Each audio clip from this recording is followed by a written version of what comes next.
What's up guys, this is Top Tier Yu-Gi-Oh! I'm Antoine Steele.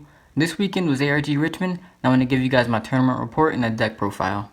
So this weekend I decided to play Water, 3 Neptibus, obviously the best card in the deck, it's an instant +2, 1 Deep Sea Diva to get the Neptibus, 2 Dragoons, I mean obviously I'd play as many as I possibly can, if I could play 3 I would, but 2 Dragoons, 2 infantry. I wanted to play 3, but I ended up taking one out last minute because I didn't want it to clog. I don't think it's that amazing in multiples. I mean, it's obviously the best Atlantean outside of Dragoons, but it's not amazing, really. It doesn't beat anything that's going to beat you. 2 marksmen just for hitting strikes and things like that. It was okay. And also, I liked it because you could summon it and then attack directly and then get an Neptibus and use that. And I actually pulled that off maybe 1 or 2 times. Molten Glacier just because, you know, it's really hard to play the game if you're starting with 2 less cards. Then for the Mermails, I played 2 Megalo. I cut this down to 2 because it's the most searchable card in the deck, so I realized there was really no point in playing 3. Like, 3 is good, and I'd probably play 3 from now on, but the theory was that I can always search it whenever I need it, therefore I don't need to draw it. So I prefer it to be something like a Diva, a Neptibus, an Instant Fusion, something like that,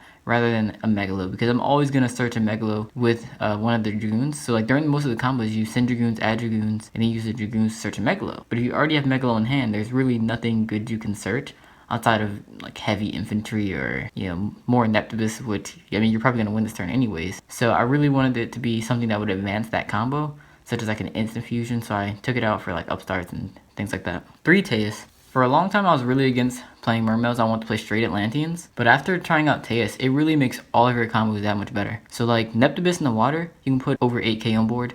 If you draw Teus, you can put over 10k on board, so it just makes everything that much better. And it also adds a few more combos, giving you another way to discard Dragoons. And it's not as hard to summon as Megalo. And then it also searches you more discard outlets, so it's really solid. 1 lead, one that has 27 attack. So there was one game against Kozmo, I actually used to Chalice on it to attack over a Dark Destroyer when I had Dweller. And then also the effect is really good too, to, you know, make your opponent discard 1 more. 2 Gunned. I played 2 Gun, not 3, because I didn't want to clog. It's only once per turn. 1 Lind. Lind is Bay. It's really good to have in the deck. There's some combos you can do with her. People are going to make you go first sometimes, and Lind or Sphere are really good first turn to kind of keep you from dying. So Lind came in clutch a lot. Oh, and also I got to crash into things and get lead, which is also pretty cool, or get a Pike, trigger Dragoons. So there were a lot of really cool plays I did with Lind. And the last card is Pike. It was good. It wasn't amazing or anything, but it was good just having it in the deck. Just having a level 4 water monster in your deck that you could summon was, I mean, good. And it can trigger stuff out the hand, I guess. But for the spell cards, I played 1 for 1. Obviously, you want to get Neptibus as much as possible. Abyssgale the Mizuchi, negate spell cards, adds 800. Makes your OTKs a lot easier. But honestly, the more I went through the tournament, the more I realized how bad this card is. Because I mean, against so many matchups, it just doesn't even matter. But I'd probably switch this for the trap one. Abyssgale the Cetus, I'd probably use that. The trap one can negate counter trap. So if you get your Megalo off and then you play that one, they can't strike anything else you do for the rest of the turn. So that's pretty cool. So I'd probably play that over this. 3 Instant Fusion. So usually if you draw Instant Fusion against Cosmos, you probably win. Dweller and Lead gets over Dark Destroyer. So it just helps you get over the ships and them not float. So it helps a lot. So usually if you draw this against Cosmo, you win. If you don't draw it, you lose. Or you might draw another way, but usually you just have a lot of trouble getting over the ships. 3 Upstart Goblins, because like I said, I want more consistency. One of the reasons I only play 2 Megalo, because again, I'd rather speed into the deck and get through something like a Instant Fusion than drawing multiples of Megalo. And then to go with the Upstarts, I played triple Magical Spring in the main deck. So this was like a whole nother Upstart Goblin pretty much, except your opponent doesn't gain the life points. It's really good against Pendulums. So if they have both their scales set, you can play this. And then you're going to draw 2 cards to discard 1. So it's a 2 for 2, just like Upstart to 1 for 1. Except now, you know, your opponent can't destroy their scales. So if they summon a Pendulum Sorcerer, sometimes they'll target their scales. And you play this, chain it to it. And then they can't destroy their scales, no surges. And then I get to speed through my deck. So it's really good going first like that. Or it's also good, a lot of times they'll have to play with the Gi Turtle Lizard Draw. If you play this, then they can't use Lizard Draw's effect. So they're going to have 2 6 scales and they won't be able to Pendulum Summon for the rest of the turn. So that's really powerful too. And then also, even going second, if they already have everything set up, you can still play this, speed through your deck, get to your combos, and usually win like that. I didn't get to see it in action that much, but when I saw it, it was really good. Then it's pretty decent against Monarchs too, because of Domain, Return, things like that. So they do have a lot of face-up cards that can contribute to Magical Springs. Decent in that matchup, and then it's just bad against Kozmo. Like everything else in the deck is bad against Kozmo. 2 Twin Twisters. So this was really good all day. I probably should have played 3. I mean, the idea was I didn't want to I didn't want to take away 2 cards from both me and the opponent. I'd rather us gain cards because I want a complex game state, but at the same time I don't want to lose to strike and stuff, so I figured 2 is probably the best kind of median for that. But I'd probably bump this up to 3. It triggers gun, which is also really cute, and even if you're not triggering gun, you can discard things and then use gun to bring it back, so there's some cute plays for it. 2 Forbidden Chalice, really good against Dweller. And then also any other kind of monster floodgate. So against Monarchs, they might have a Majesty's Fiend or Vanity's Fiend. So Chalice is a really good answer to that. This is probably the only card that whenever you have it on your turn, you can stop Dweller. So sometimes they'll have a Dweller and they'll just use the effect during your standby phase. You can discard, not discard, but you can use this during your standby phase as well to stop the Dweller. So pretty much whenever they try to Dweller, you have the Chalice, and it's, really good. 2 Dark Holes and 1 Raigeki. So the whole plan of this deck was really to go second and stop things with Twin Twister, Chalice, Raigeki, Dark Hole, and then just go off. That was kind of the whole plan, and so these kind of contributed to that. But now, I'd probably take out the Dark Holes. I found myself siding them on a lot. It was really, in theory, they were really good, but in practice, Dark Hole is really bad against Kozmo because, they just float, so it doesn't do that much good. Like, you're going to get over things like Destroyer, but then they're just going to get it back.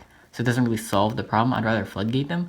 Then same thing against Pendulums. Like, you're going to clear their board, but if you don't win, they're still going to just come back and beat you. So I really would probably take this out for something better. Like something to actually get over the ships, like the Water Kaiju. The only trap I play is Sphere to go with the Lend. And also it's really good having another target for Megalo because there were some times where I summoned 2 Megalos and I needed that second Sphere, the second Abyss Speller trap in the deck to search. So it was good for that. For the extra deck, 2 Norden, obvious. 2 Dweller. I probably win the Dweller the most. Usually when I summon Dweller, you win. It's really good. The boost is really helpful, and then also in certain matchups, negating graveyard effects is also good.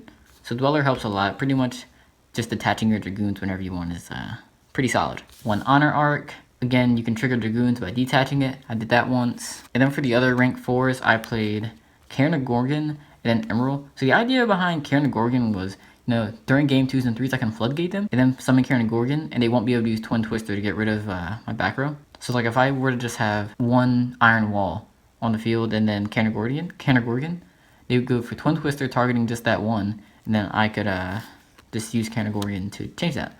Or they'd have to target one of their own cards too, and they'd minus, and I'm fine with that as well. So I figured it might be just a solid choice. I didn't summon it though. Then Emerald, I used Emerald because the deck has a really bad late game. You really just want to win when you do your combos, because most of your combos take all the Dragoons out of your deck, and once you don't have Dragoons in your deck, your Neptibus are pretty much all dead.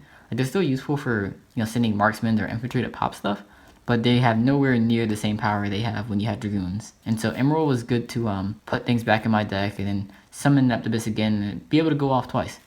So in theory, it was going to be really solid, but I never really summoned it because most of my games ended pretty quickly. But I'd probably keep this just to keep it just until it comes up. I don't know. It depends. And for the 7s, 1 Big Eye, Dracosac, really good today. Has a lot of really cool combos with it. And I'll actually get into those combos later. I'll probably make a combo video. But Dracosac is definitely necessary. And then 1 Gaios. So Gaios is really clutch today. Then the last Xyz, which I added this last minute. I didn't think I was going to go into it. I couldn't pick up a Trish, so this was I added in its place. I added a Cat Shark. And surprisingly, in the final round, Cat Shark probably won me the game. So it's crazy. I'll get into that later though. Look how cute it is though. Like, I picked up a bunch of these one day because I was just like, oh, that's cute. I'll pick some up. So I ended up getting a bunch of them, and I was like, okay, wait. Diva's level 2, Infantry's level 2. Why not? So I played it. Same for the Synchros, I played 1 Tatsunoko. Really good for putting waters in your graveyard when you have Diva. And also the effect of Synchro from your hand is pretty useful too. It helps you go into Leo and Herald and all sorts of things. And speaking of Herald, I played 1 Herald of the Arclight. Really, really good when you set up big boards and you have another negate. So a lot of times you might have Wooling Glacier, so they have 2 less cards in their hand. Then you might have Herald in defense, and then you might have a equip spell. So you have 2 negations, and then they have 2 less cards in their hand. So Herald was really good today. Dewloren, I didn't summon it. So I'll probably end up replacing it with the Virgil because it has 2500 attack already. And it floats, which is good because, again, this deck has a bad late game. You really put all your eggs in one basket and try to go for it. And then if you fail, you lose. But Virgil kind of gives you that draw to, kind of make up for it. And the last card I played was Leo. I didn't go into it, but it's solid.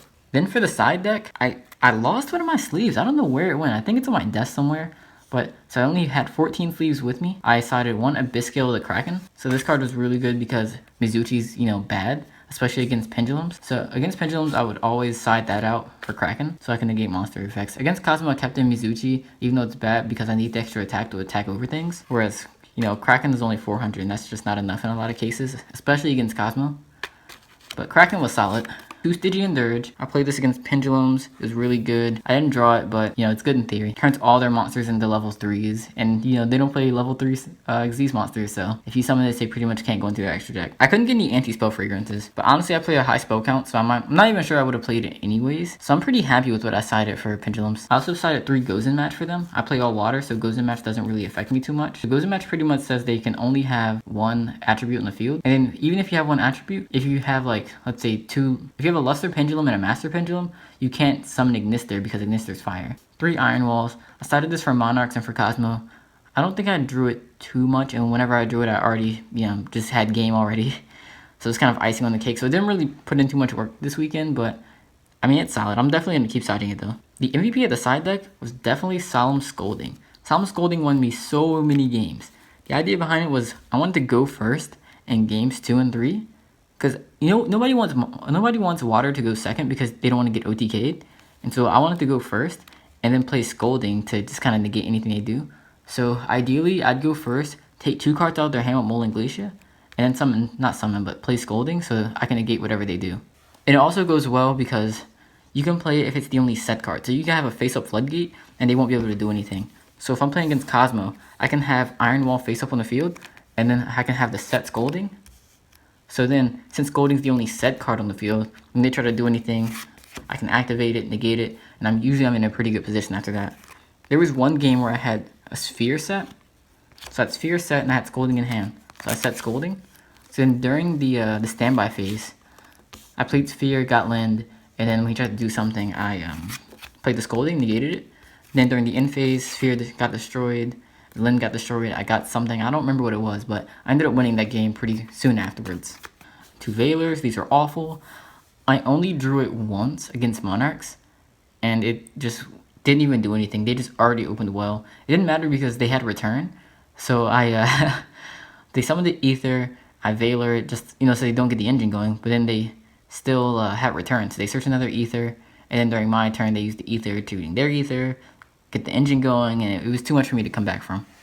I mean, I already had a pretty bad hand, and Veiler didn't help anyway, so. Like, if I had a good hand, I would have won regardless, but I had a bad hand, and Veiler didn't help. So I guess if that makes any sense, like, Veiler doesn't really make your good hands better, or it doesn't make your bad hands better, but it doesn't make them worse either. So it's just like your good hands are so good that you don't need it, and your bad hands are so bad that it doesn't help. So I'd probably take these out for like a Floodgate or something. I'd probably take these out for maybe, System Downs if I can pick some up. And then the last 2 cards I decided were 2 Electric Virus because I'm an idiot. So I was looking for something to play. Like I just couldn't think of 2 last side cards to play. I thought about playing another Veiler. I thought about playing, you know, a lot of things actually. And I'm just going through some old commons, and then I see this, and I'm reading it, and I'm like, wait, this doesn't target. Oh my god. Dark Destroyer, Dark Eclipser, all those things are machines. And this doesn't target. I'm gonna side this. So then, I get to the event, well, like, halfway through the rounds, I'm talking to one of the Kozmo people I played against, and I showed them this, and they were like, isn't there another errata for it? And luckily, or unfortunately, there is another errata where it says that it targets. So, luckily, I didn't draw this, but, oh my god, like, I was so hyped when I found 2 of these. I was like, oh man, I'm gonna wreck Kozmo today. I was thinking, like, they summoned their Destroyer, I take it, summon Neptibus, put so much damage on board. But I didn't even see it, luckily. But that sucks. I'm going to take these out for, I don't know what.